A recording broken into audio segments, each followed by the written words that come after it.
सावळ घाटातील सुंदर असे धुके पडलेले पाहून मन प्रसन्न झाले. नमस्कार पब्लिक, मी तुमचा आदिवासी पोऱ्या हुशार धूम आजच्या ब्लॉगमध्ये स्वागत करीत आहे. तर मित्रांनो, मी निघालो पेठेला कॉलेजच्या कामानिमित्ताने. इकडे चौकामध्ये आल्यानंतर लगेच रिक्षा माझ्यासाठी उभीच होती. पटकन मग रिक्षामध्ये बसलो आणि CBSकडे निघालो, म्हणजेच बस स्थानकाकडे.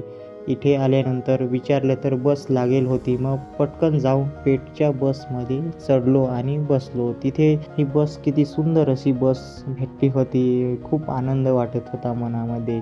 इकडे मग बसमधून गोदामाईचे दर्शन झाले. किती दुथडीवरून वाहत होती. इतक्यात पडलेल्या पावसामुळे हे डबके तुडुंब भरलेले दिसत होते. सावळ घाटात आल्यानंतर सर्वत्र धुक्यांची पांझर बघायला मिळाली. त्यामुळे मनाला एकदम मन असे हर्षाने भरलेले होते. किती सुंदर असे दिसत होते. इकडे मग पेठमध्ये आल्यावर कॉलेजवरती आलो. कॉलेजच्या कामानिमित्ताने कॉलेजवरती आलो तर तिथं पण खूप गर्दी पाहायला मिळाली. मित्रांनो, ह्या झाडाला काय म्हणतात कमेंटमध्ये सांगा.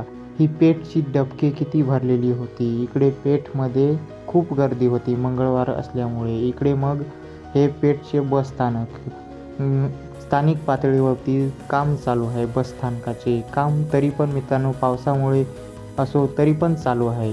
काम झाल्यानंतर घरीच्या दिशेने निघालो. इकडचा हा निसर्ग, आपल्या भागातील निसर्ग पाहून मन अगदी भारावून गेले. फार दिवसांनी असे दृश्य बघायला मिळाले की जसे की आकाशातील सर्व काही जमिनीवरती आले असे वाटत होते. किती सुंदर असे दृश्य.